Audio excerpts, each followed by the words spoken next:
পদ্মমুখ থেকে আমাদের ট্রেকিং শুরু। আজ অনেকটা পথ হাঁটতে হবে।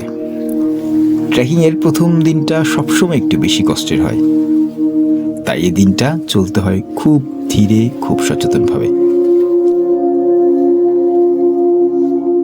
কারণ প্রথম দিনের সবচেয়ে বড় শঙ্কা মাসেল ক্র্যাম্প। একবার যদি মাসেল ক্র্যাম্প ধরে যায় তাহলে পুরো ট্রিপটাই আপনাকে ভোগাবে। এমন হতে পারে বাধ্য হয়ে পুরো প্ল্যানটাই বাতিল করতে হবে।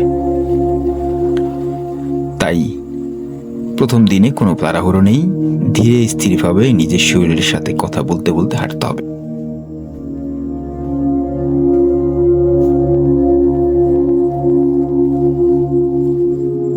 আগেই বলেছি আমাদের এই সফরটা মোটামুটি অনেক দিনের। অযথা তাই আর ঝুঁকি নিতে চাই না। শুরুটাই যদি ভুল হয় শেষটা আর ঠিক থাকে না।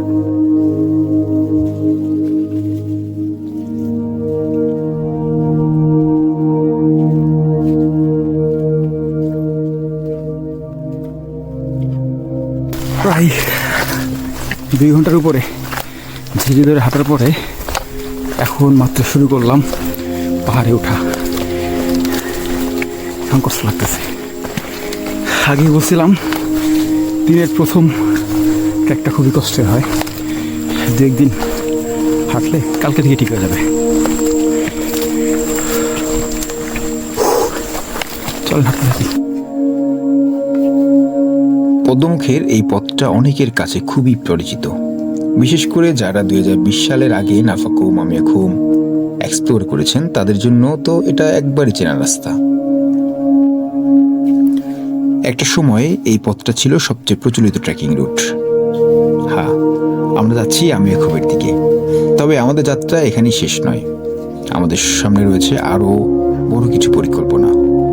সবকিছুই নির্ভর করছে একটা বিষয়ের উপর, যদি আল্লাহ সহায় হন। প্রায় 3 ঘন্টার একটা ট্রেক শেষে এখন একটু ঝিরির মধ্যে রেস্ট করতেছি।